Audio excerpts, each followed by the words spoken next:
Hello everyone, welcome to this YouTube channel जिसमें आज हम जानेंगे भारत की ऐसी पहली सभ्यता जिसके लोग बहुत कुछ जानते थे और उन्होंने अपने आसपास के देशों को बहुत कुछ सिखाया था। क्या आपने कभी कल्पना की है कि आज से लगभग 4-5 हज़ार साल पहले लोग कैसे रहते थे, कहाँ रहते थे और क्या करते थे? तो इन्हीं कुछ क्वेश्चंस के आंसर जानने के लिए आज हम स्टार्ट करेंगे एक इंटरेस्टिंग वीडियो जिसका नाम है इंडस वैली सिविलाइजेशन, सिंधु घाटी सभ्यता, इंडस वैली सिविलाइजेशन। तो चलिए स्टार्ट करते हैं आज की इस इंटरेस्टिंग वीडियो को। Indus valley civilization introduction. It also known as Harappa civilization. It flourished around 3300 ईसा पूर्व से 1300 ईसा पूर्व BCE in what is today Pakistan and northwest India. Indus valley civilization को हड़प्पा सिविलाइजेशन, हड़प्पा सभ्यता के नाम से भी जाना जाता है। इट फ्लरिश्ड अराउंड 1300 ईसा पूर्व। यह 3300 ईसा पूर्व से 1300 ईसा पूर्व के बीच विकसित हुई थी, जो कि आज के पाकिस्तान और नॉर्थ वेस्ट इंडिया में विकसित हुई थी। देखिए, ईसा पूर्व ईस्वी में मेनली डिफरेंस इतना है कि ए टाइमलाइन है, मान लो ए टाइमलाइन है, और ए ईसा मसीह का जन्म हुआ था यहाँ पर 0 ईस्वी। तो इससे बाद का टाइम ईस्वी में कंसिडर किया जाता है और इसके पहले का टाइम ईसा पूर्व में कंसिडर किया जाता है। जैसे कि 0 ईस्वी के बाद 1 ईस्वी, 2 ईस्वी, 3 ईस्वी, ऐसे ही डैश डैश डैश 2025 ईस्वी चल रही है, जो कि इस टाइम में हम रहते हैं। और इससे पहले का टाइम 0 ईस्वी के पहले का टाइम 1 ईसा पूर्व, 2 ईसा पूर्व, डैश डैश डैश, इसमें जो दिखाया गया है 3300 ईसा पूर्व, 3300 BCE से लेकर 1300 ईसा पूर्व, 1300 BCE। This civilization known for its advanced urban planning, impressive architecture and mysterious script. इस सभ्यता को advanced urban planning, impressive architecture और मिस्टीरियस स्क्रिप्ट, रहस्यमयी लिखावट के रूप में भी जाना जाता है। मतलब इसमें जो लिखे गए स्क्रिप्ट हैं वो अभी तक किसी की समझ में नहीं आ पाए हैं। The Indus valley civilization developed along the Indus River and its tributaries in the plains of what is now Pakistan and Western India. The Indus Valley Civilization Indus river Sindhu नदी के एलोंग विकसित हुई थी, सिंधु रिवर के आसपास विकसित हुई थी। And its tributaries, Sindhu river और इसकी सहायक नदियों के आसपास विकसित हुई थी। In the plains of what is now Pakistan and western India, जो कि पाकिस्तान और वेस्टर्न इंडिया में, नॉर्थ वेस्ट इंडिया में स्थित है। Major cities like Harappa and Mohenjodaro were discovered in the respectively 1921 and 1922. Major city, Indus valley civilisation की major cities like Harappa and Mohenjodaro, Harappa 1921 में discovered हुई थी और मोहनजोदड़ो 1922 में 1922 में डिस्कवर्ड हुई थी। This civilization covered a vast over 1 million square kilometer, making it one of the largest early civilization along with Mesopotamia and ancient Egypt. This civilization, यह civilization बहुत बड़ा हिस्सा कवर करती थी, लगभग 1 मिलियन स्क्वायर किलोमीटर के आसपास का क्षेत्र। सोचिए कितना हो सकता है 1 मिलियन स्क्वायर किलोमीटर के आसपास का क्षेत्र। Making it one of the largest early civilization, जो कि यह लार्जेस्ट अर्ली सिविलाइजेशन बनाती है। along with Mesopotamia and ancient Egypt, मतलब यह मेसोपोटामिया के आसपास और एंशियंट इजिप्ट के आसपास विकसित हुई थी।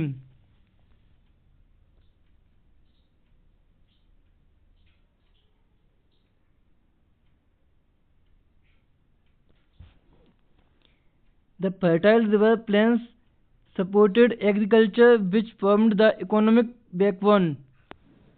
फर्टाइल रिवर प्लेन्स, उपजाऊ रिवर क्षेत्र सपोर्ट करता था एग्रीकल्चर को, कृषि को, जो कि जिसने फॉर्म किया इकोनॉमिक बैकबोन, जो कि फॉर्म करता था एक इकोनॉमिक का एक बड़ा हिस्सा फॉर्म करता था। फर्टाइल फर्टाइल क्षेत्र था जिससे कृषि होती थी, जो कि एक इकोनॉमिक बैकबोन था। The civilization is generally divided into 3 phases. Civilization को जनरली तीन पेजेस में डिवाइड किया जा सकता है। Early Harappan phase, mature Harappan phase and late Harappan phase. Early Harappan phase जो कि 3300 से 2600 ईसा पूर्व के बीच रही, इसमें स्मॉल विलेज एंड सेटलमेंट्स था, मतलब छोटे विलेज और सेटलमेंट्स थे। मैच्योर हड़प्पन पेज जो कि 2600 ईसा पूर्व से 1900 ईसा पूर्व के बीच रही। Growth of large cities, urban planning, इसमें मैच्योर हड़प्पन पेज में लार्ज सिटीज का ग्रोथमेंट देखने को मिलता है और अर्बन प्लानिंग देखने को मिलती है। लेट हड़प्पन पेज जो कि 1900 से 1300 ईसा पूर्व के बीच रही। डिक्लाइन एंड इवेंचुअल डिसअपियरेंस, जिसको डिक्लाइन और इवेंचुअल डिसअपियरेंस के रूप में भी देखा जाता है। लेट हड़प्पन पेज अराउंड 1900 ईसा पूर्व the civilization started declining possibly due to climate change, river shifts और इन्वेजन्स। 1900 ईसा पूर्व के आसपास है जो सभ्यता थी वो लगभग डिक्लाइन होने की कगार पर थी। Possibly due to climate change, river shifts and invasions, जिसके कारण देखी जा सकती है क्लाइमेट चेंज, रिवर शिफ्ट्स और इन्वेजन्स, मतलब क्लाइमेट चेंज और रिवर शिफ्ट्स और कई विदेशी आक्रमण होने लगे थे, जिससे यह सभ्यता डिक्लाइन होने की कगार पर थी।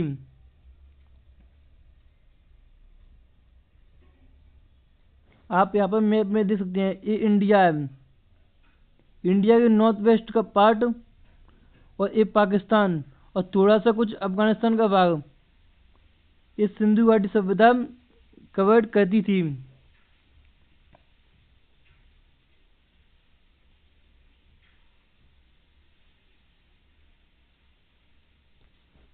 Major cities Harappan and Mohenjodaro are the two best known cities.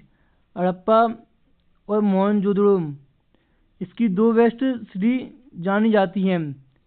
They had well planned layout with streets laid out in grids, sophisticated drainage system and large public buildings.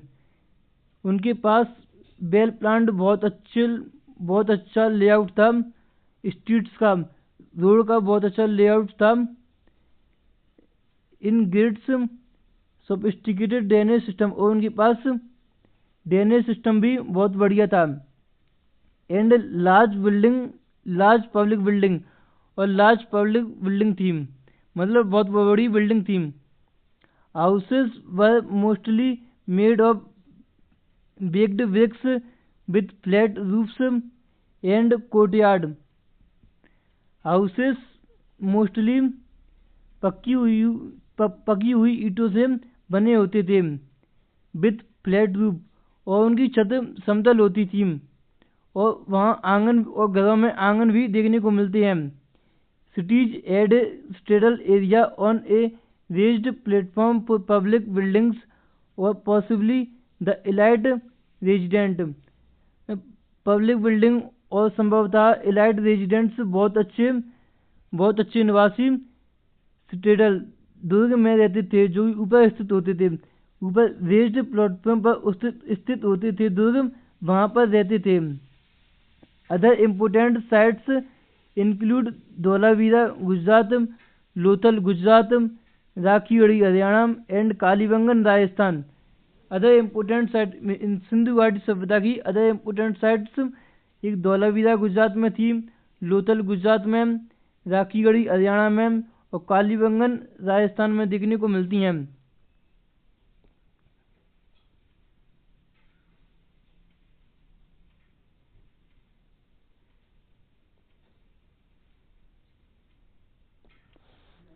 urban planning and agriculture, urban planning and architecture.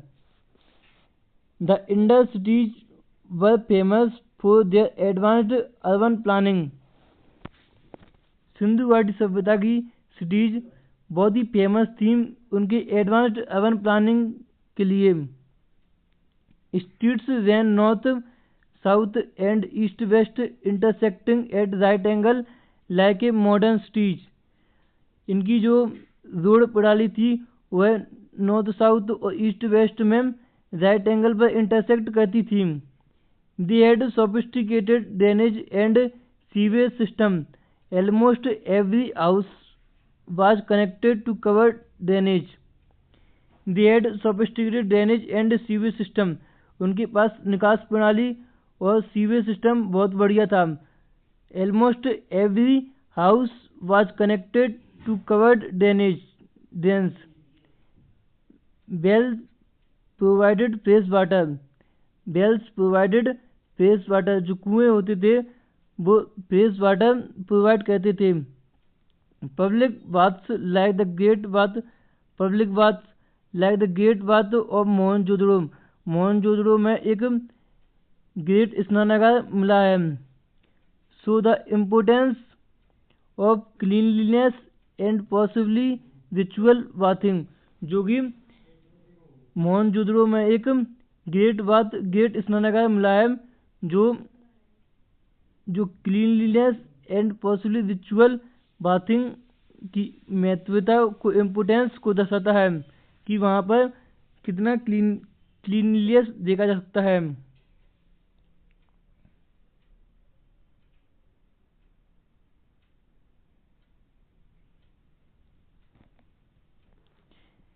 Economy and trade.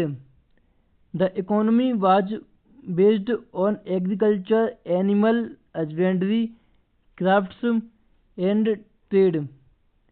Economy agriculture कृषि, animal husbandry पशुपालन, crafts और व्यापार पर based थी. जो economy थी वो agriculture कृषि, एनिमल हस्बेंड्री पशुपालन और क्राफ्ट्स एंड व्यापार पर आधारित थी. Major crops wheat, barley, peas, cotton. One of the earliest to grow cotton. Cotton का एक शुरुआती प्रकार. बीट गेहूं, barley, peas, cotton. They domesticated animals like cattle, buffalo, sheep and goats. They domesticated animals like cattle, buffalo, sheep and goats. Way cattle, भैंस, भेड़ बकरी आदि पालते थे. They produced pottery, jewelry, especially beads, metal tools and seals. Trade was extensive. They trade with Mesopotamia. Evidenced by Indus seals found there and Mesopotamian items in the Indus region. उनका trade बहुत ही extensive था. वे Mesopotamia से trade करते थे. इसके साथ जो seals मिली हैं उसमें मेसोपोटामिया की चीज़ें देखी गई हैं. The port city of Lothal had a dockyard showing their maritime trade capabilities. Lothal के पोर्ट सिटी के पास एक डॉकयार्ड भी देखने को मिला है जो कि प्रदर्शित करता है उनका मैरीटाइम ट्रेड कैपेबिलिटी कि उनका समुद्री ट्रेड कितना मजबूत था.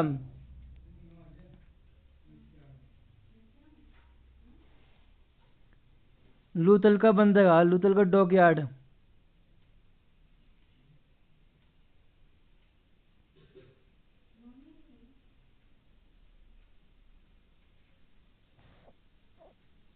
Social structure and daily life.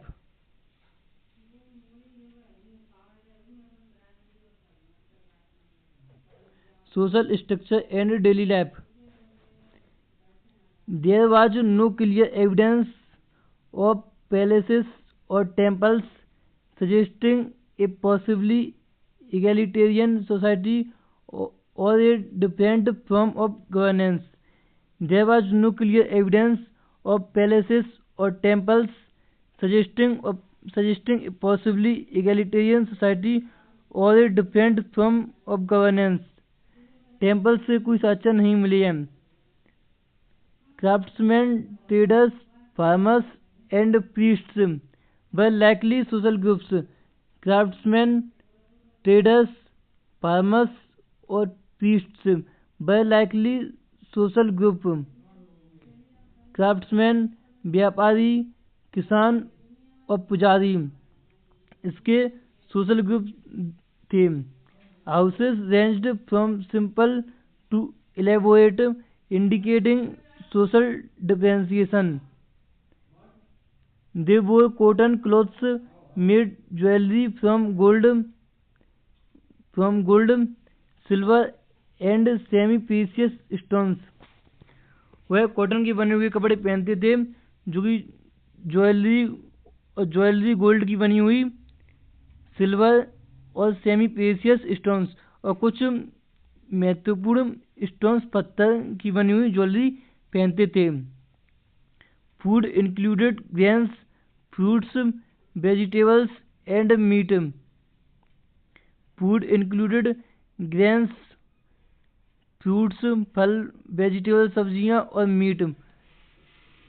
Toys, games and musical instruments show a rich cultural life.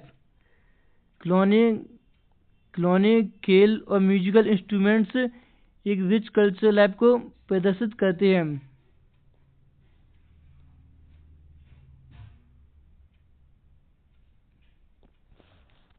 Writing system and language. Harappa civilization की राइटिंग सिस्टम ऐसी थी कि अभी तक किसी को समझ में नहीं आ पाई है। The Harappa developed A script with about 400 symbols mostly found on seals and pottery. The Harappa developed a script with about 400 symbols, जिसमें 400 सिम्बल्स देखने को मिलते हैं। हड़प्पा की स्क्रिप्ट में लगभग 400 सिम्बल्स देखने को मिलते हैं। Most found on seals and pottery, जो कि सील्स पर और पोट्री पर देखने को मिलते हैं। Unfortunately, it remains undeciphered. So much about their language and administration is unknown.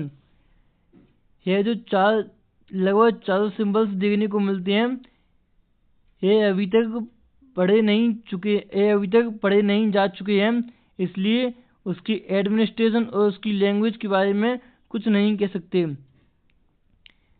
The writing was probably used for trade administration identification. उनकी जो राइटिंग थी वह प्रोबेबली व्यापार, एडमिनिस्ट्रेशन और आइडेंटिफिकेशन के लिए यूज की जाती होगी।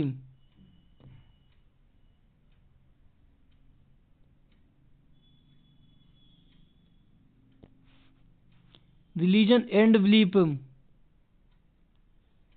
Archaeological finds suggest beliefs linked to natural fertility. Archaeological finds suggest beliefs linked to nature and fertility. जो आर्कियोलॉजिकल हैं उन्होंने पाया कि यह नेचर और फर्टिलिटी जमीन से जुड़े हुए थे। जो फर्टिलिटी जमीन होती थी उनसे जुड़े हुए थे। फिगर्स रेस्पोंडिंग ए प्रोटोसवा और Pashupati figure were found indicating early forms of Hindu like worship. यह प्रोटोसवा और पशुपतिनाथ फिगर पाया। फिगर्स resembling a प्रोटोसवा और Pashupatinath figure were found। Pashupati Shiva या प्रोटोसवा की फिगर मिली है। Indicating early forms of Hindu like worship. Mother goddess figurines indicate fertility worship. Animal motifs and sacred animals like bulls and elephants appear frequently. Animal motifs and sacred animals like bulls and elephants appear frequently. Animals में उन्हें bulls और animals पाए हैं। जो archaeologist हैं उन्होंने bulls और elephants देखे हैं। No large temples have been found, कोई भी टेम्पल नहीं पाए गए। So religion may have been more nature based और एनिमिस्टिक, सो इसलिए उनका रिलीजन शायद नेचर बेस्ड और एनिमिस्टिक होगा। नेचर बेस्ड प्राकृतिक पर आधारित और जानवरों पर आधारित होगा।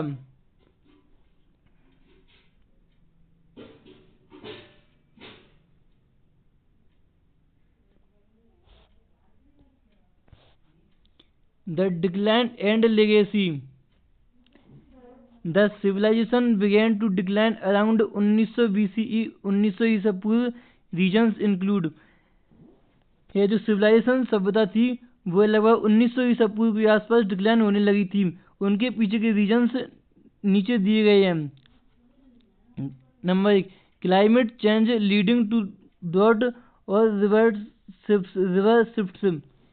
Climate change leading to drought और रिवर शिफ्ट्स, वहाँ पर सूखा पड़ गया था और रिवर शिफ्ट होने लगी थी। शायद यह एक रीजन हो सकता है सिविलाइजेशन डिक्लाइन होने के पीछे। Possible invasions by Indo Aryan, though this is debated. Indo Aryan के आक्रमण होने लगे थे, हालांकि यह थ्योरी डिबेटेड है। Economic decline and loss of trade routes. Economic decline and loss of trade routes, जो ट्रेड रूट्स हैं उनका लॉस होने लगा था और इकोनॉमिक डिक्लाइन होने लगी थी। Many cities were abandoned or destroyed but people migrated eastward, influencing later Indian cultures. जो कई सारी सिटीज थी वह नष्ट होने लगी थी और लेकिन many cities were abandoned or destroyed, but people migrated eastward, influencing later Indian cultures. कई सारी सिटीज थी वह नष्ट होने लगी थी और लोग जो थे ईस्टवर्ड डायरेक्शन की ओर आने लगे थे, जिसने इन्फ्लुएंस किया एक लेटर बाद के इंडियन कल्चर्स को, जो कि अर्ली इंडियन कल्चर्स था। The Indus valley civilization laid the foundation for South Asia culture, urbanism and technology. The Indus Valley civilization laid the foundation for South Asia culture. Indus Valley civilization ने south Asia culture का foundation भी किया। South Asia culture urbanism and technology का foundation किया। Conclusion and summary. To summarize, the Indus Valley civilization was an advanced urban society known for its cities planning, trade and culture. To summarize, the Indus Valley civilization was an advanced urban society known for its cities planning, trade and culture. Indus Valley civilization को summarise करते हुए एक advanced urban society थी जो कि इसकी city planning के लिए जानी जाती है, ट्रेड और व्यापार और कल्चर के लिए जानी जाती है। इंडस वैली सिविलाइजेशन एक अर्बन सोसाइटी थी जो कि सिटीज प्लानिंग, व्यापार और कल्चर के लिए जानी जाती है। दो much remains a mystery, it's achievements remain A testament too early human ingenuity. दो मच रिमेन्स ए मिस्ट्री, हालांकि बहुत सारी मिस्ट्री बनी हुई हैं। It's achievement remain A testament too early human ingenuity. इसके अचीवमेंट अर्ली ह्यूमन, स्टार्टिंग के human के प्रमाण देते हैं। इंडस वैली सिविलाइजेशन के अचीवमेंट शुरुआती ह्यूमन के प्रमाण देते हैं।